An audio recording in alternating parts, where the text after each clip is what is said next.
This is the Horse Radio Network. This is episode 105 of the Healthy Critters Radio on the Horse Radio Network. Healthy Critters Radio is brought to you by Biostar US. Find them online at biostarus.com. On today's show, we discuss how social media has affected the horse business. Breed of the show is the Frizzle chicken. In Critter Nutrition, we focus on overweight dogs. And in Coffee Clutch, we ask, what kind of cat are you? Listen in.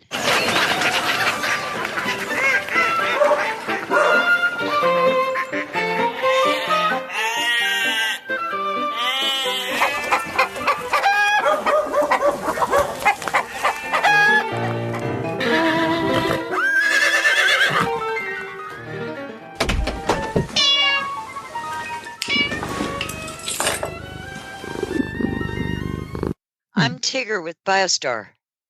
I'm Patty.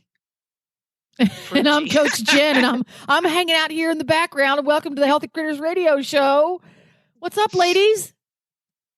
Oh, you living the dream. Living the dream. How about you, Tigger? Aw, Tigger. Before we got started this evening, everybody, regular listeners know that Tigger and Patty both make the long trek to Wellington, Florida in the wintertime, which sounds like a great thing to do. Go to Wellington, compete all winter long, be around amazing Olympic level equestrians of all sorts, et cetera, et cetera. But it's a very high stress place to be in the winter, is it not? Yes. Mm-hmm. It is. It is. It is. And one of the reasons that it's a high stress thing for Tigger when she goes down is, people may not know this, but Tigger is a quadrille Yoda. Is what she is. I'm not sure that's the right word. You are a quadrille Yoda. Jedi. That's what it is. You're a quadrille Jedi master. And you mentioned before we got started this evening that you had to redo the jumping quadrille because you had to get a new group of riders in. I didn't know there was such a thing as a jumping quadrille. So let's start with A, what is a quadrille? And B, what is a jumping quadrille? Well, a quadrille technically is 4 riders, but it can be 4, 6, 8, 10, 12, as long as there's an even number. And this competition on Friday night in Wellington raises money for breast cancer research. And it's sort of the big event of the dressage circuit in Wellington. And there are 5 teams competing. They're all Grand Prix horses. And there's 6 horses to a team. So that's 30 dressage Grand Prix horses, 5 different choreographers, different music. But you can't just have a big charity event of just 5 quadrilles. So I am responsible for the pre-entertainment. You're the warm-up act. Yes. I also choreograph one of the Grand Prix quadrilles, but then I have the pre-entertainment. And I came up with the idea last year of combining jumping and a few basic dressage exercises in a dressage arena. So the jumper team is Miller Brook, Ian Miller's from Canada, his son and daughter, his daughter-in-law, and a young rider. And so we set up jumps outside the arena. And so they do, some dressage figures, and then they go jump around this 1.10 course. Then they come back into the dressage arena, do another movement, and then back out and jump the jumps again. That sounds so cool. So it is cool. It is cool. And this is all done to music, and it's literally choreographed. So music. it's akin to a musical freestyle that maybe we'd be more familiar with. Now, this wouldn't happen to be live streamed at all, would it? It is live streamed. Oh, where can we watch it? Isn't that great? You can watch it if you go to Challenge of the Americas Facebook page. They have posted the link to the live stream. On Facebook. Got it.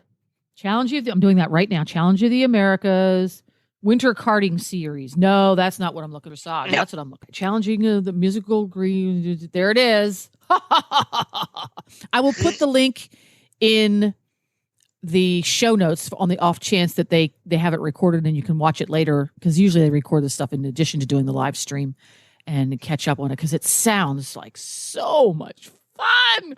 It is a blast. It is so much fun to watch all these horses and riders go together. But I'll tell you, watching the jumping quadrille last year was awesome. It's pretty thrilling. It is. How did you get started doing this kind of thing, Tigger? I don't think I had a trajectory. I just think I was interested in the idea of, more than one horse in the ring and what you could do with that. Mm-hmm. So when they asked me to be a choreographer, this is a couple of years ago, I thought, I'd been to the Challenge of the Americas. I'd watched it for several years, but everybody was in shad bellies and it was very dressage-y and very precise. And I went, this could really use some lightening up. Broaden the appeal a little bit to somebody who might not be as big a horse person.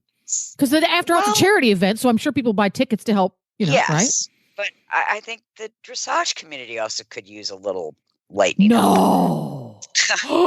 So I created this quadrille to the Star Wars music, including the Force Awakens, which at the time was the newest Star Wars. Mm-hmm. And I dressed everybody as Star Wars characters. Oh, my goodness. And people were shocked. I mean, shocked. And we ended up winning. Oh, how neato keen is that? Now, I'm just going to put this out there. If I am correct, and maybe she'll contact me and let me know if I'm not, Kaylee Cuoco, who is a jumping rider, she rides jumpers, is a bit of a Star Wars fan. Huh. So just for next year's quadrille, just maybe put that on the back burner. Star Wars again. I've retired it. Like we did Pirates of the Caribbean last year and we won, and I retired that. So is it one of those things that everybody goes, "Oh man, Tigger's going to win again"? Is that what everybody says before it starts? I don't know. If they do, I don't hear that. I'm more worried about my competition who have, they're very technical. So where I've got sort of a ragtag army of riders, they're, very precise and everything is done correctly. And I'm more ride to the music. Gotcha. That's kind of my whole thing. Interpret the music with 6 horses. There we go. Well, that makes perfect sense. And now I'm really excited to watch the live stream of that. And once again, I will put that in the production notes or the show notes for today's episode. And hopefully you'll be able to tune in as well. But coming up on today's show as well, we've got other things that are thinking outside the box. And that's social media and the horse business. Because every business in every niche, everything is affected by the social media systems that we have in place these days. So what prompted you to make this our roundtable discussion today, Tigger? Because I'm sure there was something that made you go, this is a good topic. Biostar had posted an article that I'd written and some people shared it.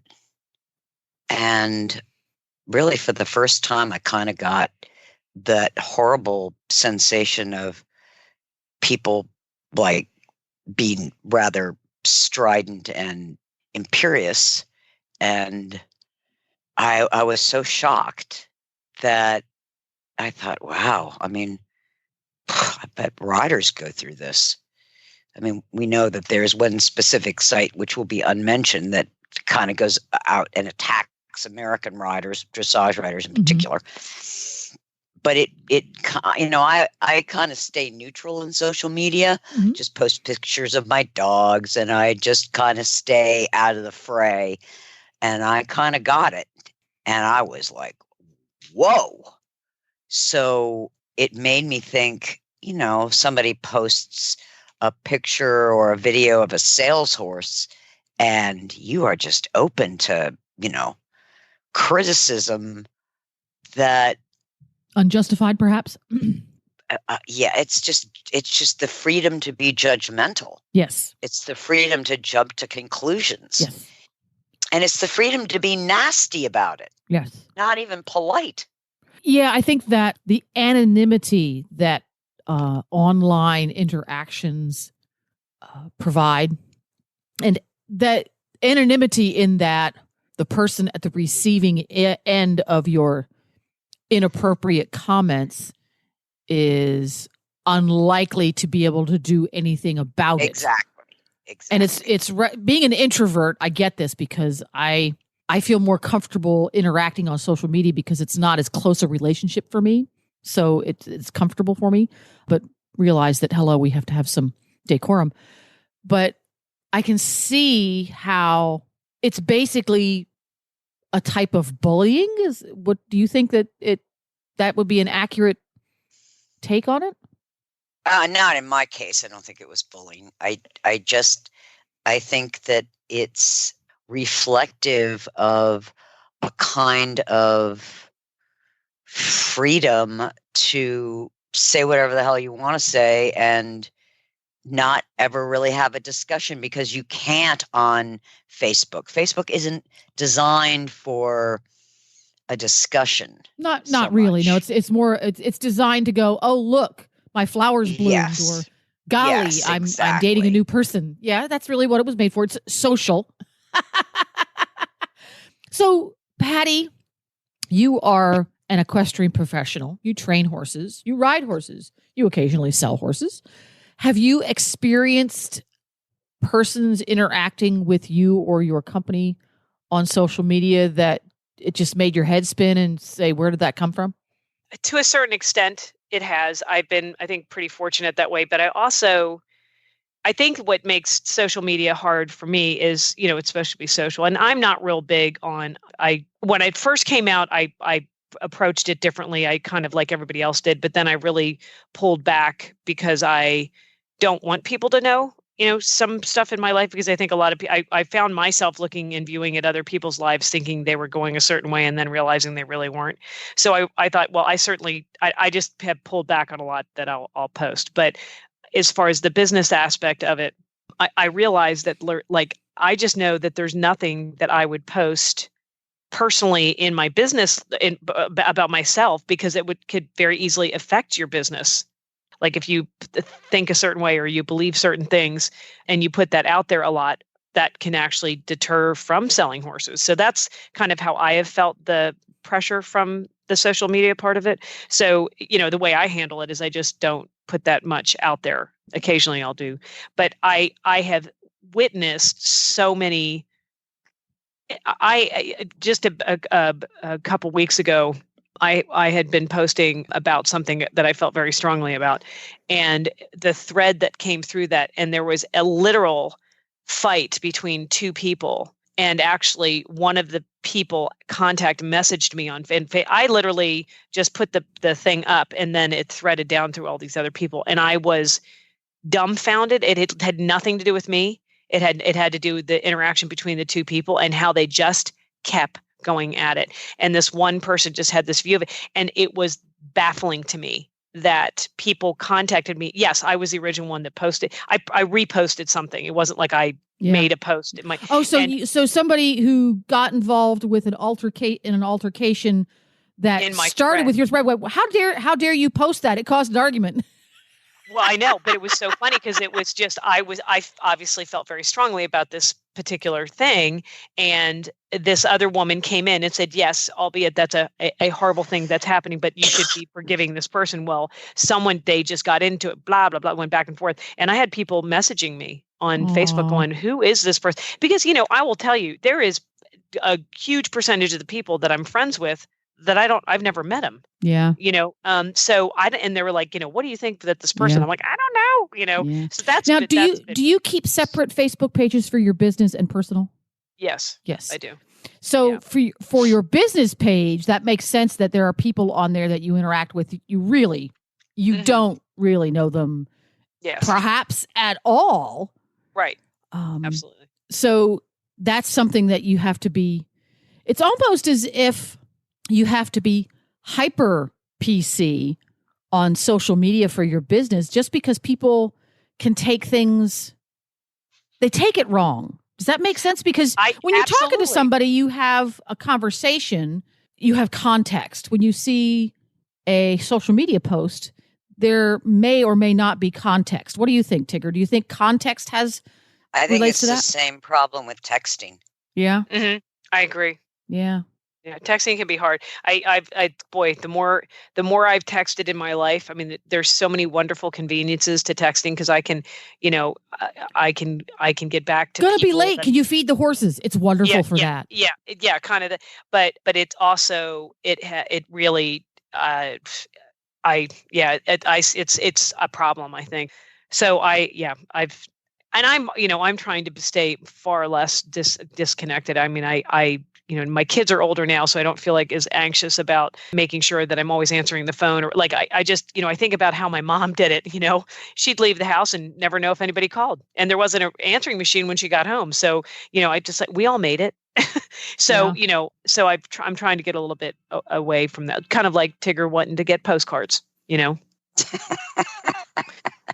trying to be a little postcard-esque. There you go, postcard-esque.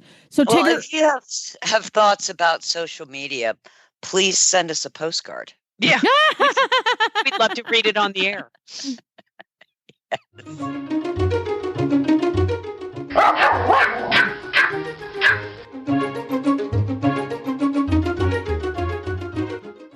Hello, Hetty. Hi, Hetty. Hello, everyone.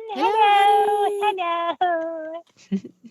What's going on, Hedwig? She's got another wonderful day here of being extraordinarily bored and undercared for. I Living spent the the dream. day considering strategies for battling the coronavirus. I have an answer, but I'm not telling. Oh, really? What about for a piece of cheese? How large a piece of cheese? How large does it need to be? I'm getting scared. I'm all of a sudden scared. Tigger, how much cheese you got? I got a cup of cream cheese. Do you think that would count? I don't think Nurse Ratchet's supplies are going to do it. Uh-oh. Well, I think we need to get the dog some cheese so we can get an answer to this. Yeah. 1/2 pound of aged cheddar. Oh, Okay. wow. Okay. Done. Okay, please. Okay. Well, you deliver the cheese and I'll deliver the answer. Uh-oh. Well, okay. Thanks, Hetty. Bye. It's a relatively simple answer, and I'm sort of sad that you guys have not come up with it on your own. Well, maybe we have. I don't think so. Okay. Look at the current strategies employed by various nations around the world, and let me know how that's working out for you. The best way to battle the coronavirus, I'm giving you this for free, I can't believe it, is to stay home, have your servant wash your paws, and eat nice, healthy snacks. Like? Cheese. Or, if you were inclined, ham or sausage or eggs. Not monkey. Not marmoset. No wild animals. And not little dogs. So that's... Don't forget the Chinese food. Yeah, well, you got to get your takeout on. So your recommendation, let me see if I got this right, Hedwig. Your recommendation is to stay home, watch Netflix. Not watch Netflix. And eat cheese and get Chinese takeout. Yeah. This is brilliant. This is going to solve more than just the coronavirus. I feel healthier just listening to that. You can get vegetables from the Chinese place. Okay. That's right. You can get vegetables. And you can get cheese. Not from the Chinese place. Gonna have to go to the grocery store for that. But you can get your groceries delivered because we're not allowed to go out. So I think this is going to solve the world's problems, Hedwig. I think you're really onto something here. I think there's occasional supply runs are fine for bacon. Okay.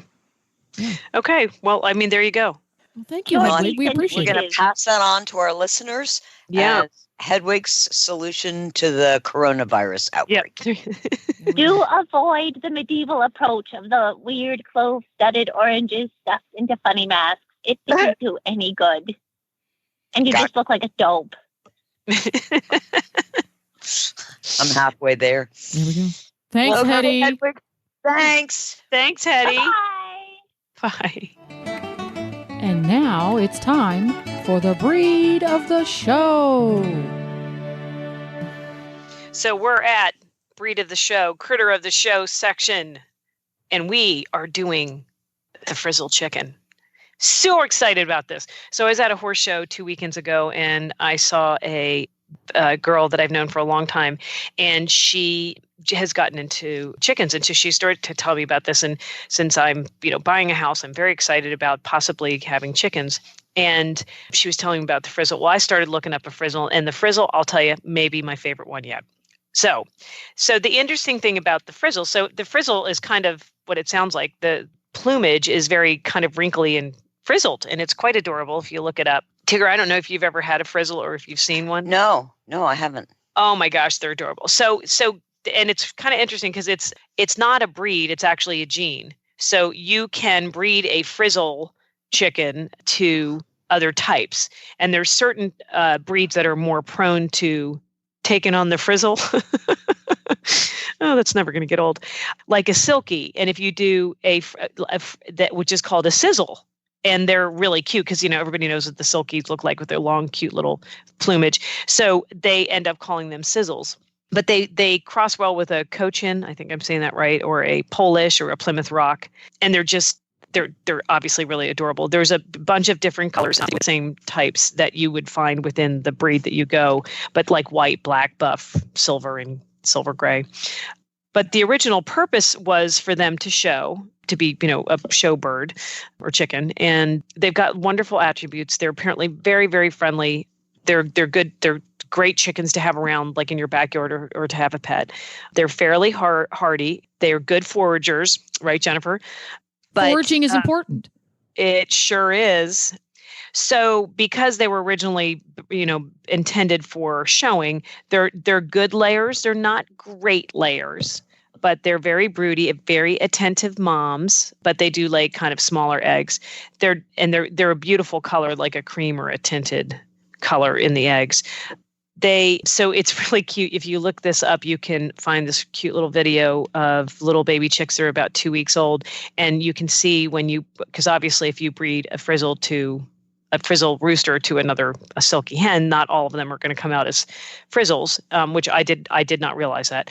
But you can tell them about 2 weeks old, the end of their little wings just start to get this cute little crinkly frizzled look. And that's how you'll know that you'll end up with some Frizzles to take home.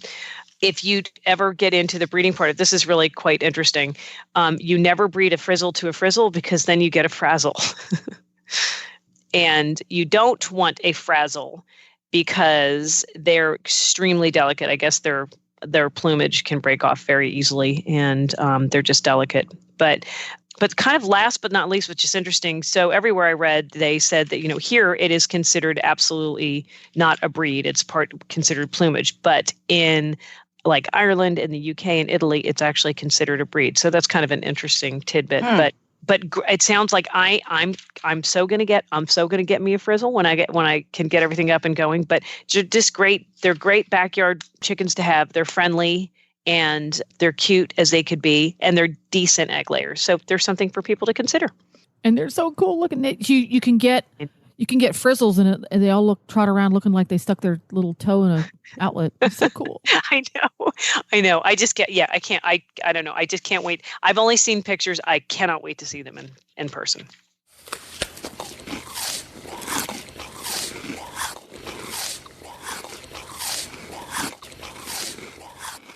Here we are at Critter Nutrition, and the topic we're going to deal with is overweight and obesity in dogs.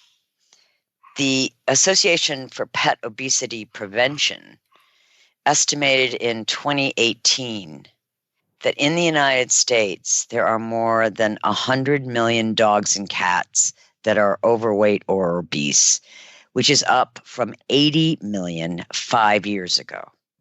That translates to 60% of cats and 56% of dogs. The problem with overweight and obesity in dogs is that it increases stress on the body, specifically on the joints, which can lead to arthritis. It can increase high blood pressure, diabetes, hypertension, and heart disease. Biostar has decided that we need to offer dog owners a way to help their dogs lose weight and maintain a healthy weight limit. And so we're introducing Optimum K9 Healthy Weight. It's a unique formula in that it has Chrominex 3. It's a proprietary blend of bioavailable chromium, Indian gooseberry, and shilajit. Chromium is a trace mineral that is involved in carbohydrate, fat, and protein metabolism. This can help the body to maintain a lean body mass. Indian gooseberry helps increase the production of nitric oxide, the body's master circulatory molecule. Shilajit helps improve the action of the mitochondria of the cell, promoting healthy energy on a cellular level. Both shilajit and gooseberry are classified as rasayanas in Ayurvedic medicine, meaning they are rejuvenating and revitalizing for the whole body. We added medicinal mushrooms for stress support. Reishi and cordyceps medicinal mushrooms support the body's response to stress by acting on the HPA axis, the hypothalamic pituitary adrenal axis. They are known as adaptogens that support homeostasis in the body. Further, a study on the effects of cordyceps on diabetic rats suggested that cordyceps can be an important food to support animals with metabolic challenges. Biostar's medicinal mushrooms contain all parts of the mushrooms, the mycelium, spores, and fruiting bodies for full spectrum benefits. Then we added nutrient support. Optimum K9 Healthy Weight contains additional nutrient-dense bioavailable ingredients, including organic kelp, which supports the thyroid by providing a bioavailable source of iodine, organic spirulina for its plant-chelated multimineral complex and full spectrum of amino acids, organic yeast flakes, which provide the B complex, including B12, plus magnesium and copper. Almond flour is one of the richest sources of vitamin E, and it provides both alpha and gamma tocopherols. A proprietary probiotic blend includes microencapsulated L. acidophilus, L. reuteri, L. salivarius for GI tract support. We included organic blueberry powder because it's loaded with antioxidants and it's a good source of vitamin K for bone health. Organic kale contains vitamins A, C, K, along with sulfur, which is a critical element required for the biological activation of enzymes, synthesizing specific antioxidants, proper insulin function, and is an important component in the body's production of glucosamine sulfate.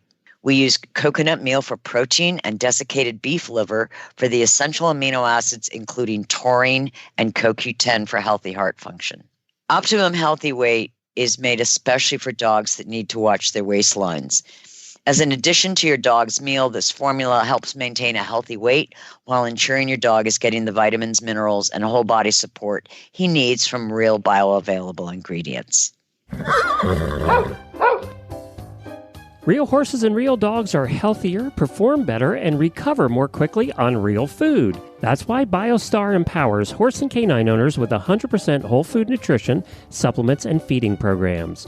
Biostar products are made at their own certified non-GMO facility in Gordonsville, Virginia, using real food ingredients that are raw, freeze-dried, or dehydrated, never cooked, and are free from artificial flavors, colors, soy, corn, wheat, and molasses. The Biostar product line includes a wide range of whole food, horse and dog supplements, treats, and unique artisan poultices that embrace the ancient and traditional uses of clay and plants.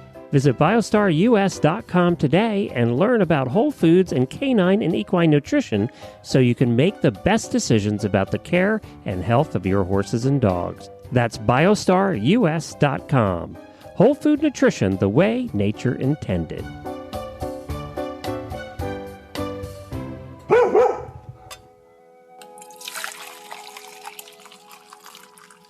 It is time for the Coffee Klatch, the most entertaining part of the show sometimes. Mm-hmm. Although Frizzle chickens were pretty entertaining.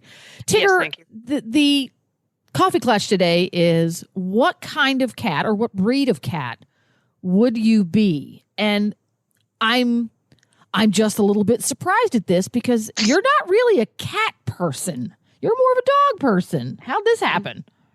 Well, I've had cats almost all my life. I'm just catless at the moment. And so I'm not really just a dog person. You're not just a dog person. So Have you had specific breeds of cat, or have you had the domestic short hair? I've had one breed of cat, a Maine Coon, and then the rest were domestic short hair. Domestic short hairs. Okay. I had a Maine Coon once. She was, pretty cool cat. Yeah. All right. I am currently looking at 2 rag dolls that run my life. Just looking at me like, hey, what's going on? We need to eat. And they lay upside down. Yeah, they'll come running into the room and right in front of you and just flop themselves. Throw themselves on the floor. They do. I mean, they are rag dolls. They just literally go blimp. They're pretty cute. Now, do they throw themselves on the floor, turn upside down so you can see their belly so that you will pet it, so that they have a reason to bite you? No, they generally don't bite you for the most part. That was my Maine Coon's favorite thing to do. Yeah. Throw himself on the floor hard enough so that you could hear her elbows go clunk on the floor. Roll upside down, and she'd stick her paws up in the air and go, oh, look at my belly. And then you'd rub it, and then she would chomp you. Oh, that's funny. Yes. I could wear my Maine Coon as a hat. He would stand on my shoulders and then drape himself over my head so that his paws were hanging down in front of my face. Oh my That's so cute. They have the best personalities. Preheated hat. That's pretty cool. Preheated hat, yeah. A purring hat. A vibrating hat. Oh, that's good. Oh, you could get a scalp massage. That would be good. Ooh. See, that's something your dog can't do for you. Well, that's true. That's true. So, Tigger, what kind of cat would you be? Oh, I'm definitely a barn cat. You're going to be your domestic your American domestic short hair? I wasn't thinking of a breed so much as just the attitude of a barn cat. Gotcha. Oh, yes. You definitely have to be a barn cat. I'm happy to go hunting. I'm very serious about hunting. I like a few pets, but I'm not, I don't want to snuggle with you. And I go my own way. See ya. I'll come in and I'll sleep on top of the saddles when it's cold outside.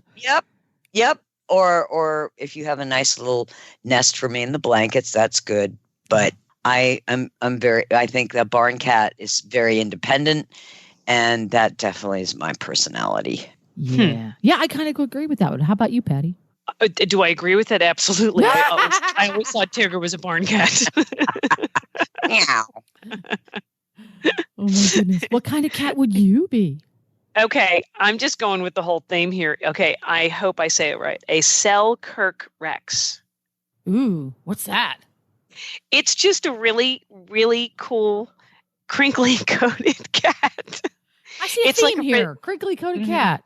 No, when I was looking this up, it's I guess there's Rex breeds with like the Devon Rex and the Comish Rex, which I didn't know any of that. But anyway, it's really they don't have a lot of hair. Which ones? The Rexes. Oh, they don't? Okay. Well, I don't know that much about them. Well, the Selkirk absolutely has the cutest. It looks to me a lot like a Frizzle because it's just really I don't know. But anyway, it's like fluffy and it's cute. And I really went mainly because it's adorable. I thought you'd be a Siamese. Really? Mm-hmm. Why Siamese? Because they're loud? And they talk. They talk a lot. Yeah. Mm-hmm. That is a good. Yeah, a Rex could. You never know. If you bred it with a Siamese, oh, wouldn't that be pretty? Oh, I can see why people get into this. That's so funny. A Siamese. And they're so beautiful, Siamese. Yeah. I guess if I had to be a cat, I'd be more of a rag doll, honestly. Just I look at, because like now my rag doll, I have a gray one, which is there's a certain color that it's called, but then I have one that looks like it's a seal point, and she's the prettiest cat I've ever seen in my entire life. She also is absolutely positively full of herself. So she thinks she runs the world. Not that I think I run the world, but anyway, Jennifer, what about you? Enough about me. I was going downhill there, and no one was throwing me a line. No. I would be the stray cat that lives behind the dumpster at the local convenience mart. Wow. The one that all you see is the shadow when they go and they go and hide underneath of the dumpster. Very reclusive, and the dumpster gets moved. I have no food anymore. So you go out there and you give me cat food. And every day you come back and the little tin of cat food is empty, but you never see me. That would be me. Both of you guys have a lot of food motivated cat sports. I'm just going to point that out. I didn't bring that up. I just want to say. I think the idea of being served is just sounds like such a loving thing to do. If you're a cat, you get served. Right. I mean, how awesome would that be? That's yes, I'll take my crunchies now, and then I'll have my canned food. Thank you. Yeah. And a little milk on the side. Yes. Thank you very much. Chop, chop. Chop, chop. Chop, chop, chop. Please. Oh, that's funny. There we go. Well, if you've put a little bit of thought into what kind of cat you would be, and if you haven't, you should. We would love to hear about that. You should contact us by either sending a postcard to Biostar US, 1 Cleveland Street, Gordonsville, Virginia, 22942. And if you promise to be kind and generous and open, you can also put it on the Facebook page for Healthy Critters Radio. Thanks for listening, everyone, and thanks to our sponsor, Biostar US. You can find them online at biostarus.com. Get the Horse Radio Network phone app on iOS or Android by searching for Horse Radio Network in the App Store. It's free and easy to use. For details about today's show, go to healthycrittersradio.com, where you can find links, photos, and more information about our guests. As always, we love your feedback. Please follow us on Facebook under Healthy Critters Radio. Be sure to visit all the great shows on Horse Radio Network at horseradionetwork.com. Love your dog. Hug your horse. Feed your chickens. Clean your litter box. Dance with your goat. Slither with your snakes. Howl at the moon. Hang with your hamster. Party with your parrot. Waddle with your walrus. Outwit your otter. Cuddle your cows. Rap with your raptor. Go chipping with your chipmunks. Forgive your fox. While hedging your hog. We also recommend that you rack with your raccoon. Gyrate with your giraffe. Meditate with a meerkat.